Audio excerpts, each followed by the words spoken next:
Ini tayar ni daripada aku beli motor sampai sekarang tak pernah tukar. Sudah 3 tahun. 4 tahun lah. 3,5 lah. Tak pernah tukar gini. Tayar baru. Ni tayar kita pakai real standard 140 140 17. Depan kita ambil 170. Ini 17, ini depan, belakang 140 70. Ini 170, ni depan, ni belakang. Aku dah cari dah video-video dekat TikTok, YouTube, tak dapat cari. Ini pun aku komen dalam live TikTok kan, dia bagi cadangan macam ni kan. Dia kata boleh muat 140, belakang depan seeloknya 100. Dia kata 70. Tapi kalau asalnya depan ni 90 80, tapi dia kata seeloknya 70. Pasal dia tak kembang, dia tak tinggi lah. Bila tinggi nanti dia kena magat.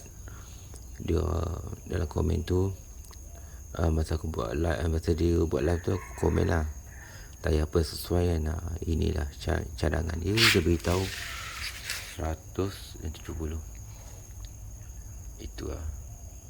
Ini lah keadaan motor aku sekarang. Aku buat yang mana patut dulu lah, yang mana mampu dulu. Aku nak buat aku nak pakai standard lah. Aku kata kan, standard tak standard lah, tapi tayar besar lah.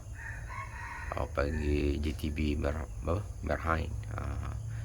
Nak pakai, nak buat lebih-lebih tak mampu kan, buat sekalian yang mampu sudah. Janji kita nampak smart scoop. Ni kita aku nak bawa pergi bengkel. Nak pergi bengkel, nak tukar tayar dulu.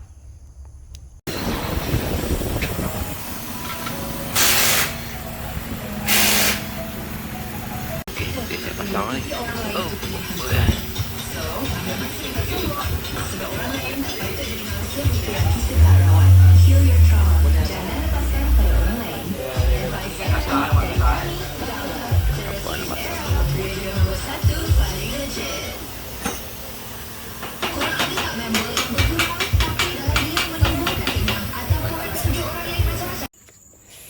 Okay, inilah keadaan dia. Tengok, dia ngam-ngam lah. Kalau ambil yang 80 kan, si sangkut ni. Ini 170. Belakang ni keadaan belakang ni, tengok cing sikit je, tapi tak takut lah. Tak takut lah.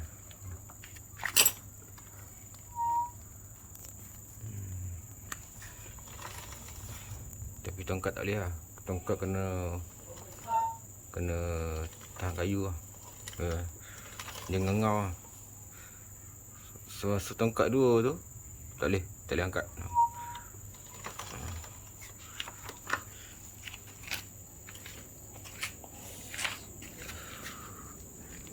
Tengok. Ni kena auto. Lepas kena pula ni.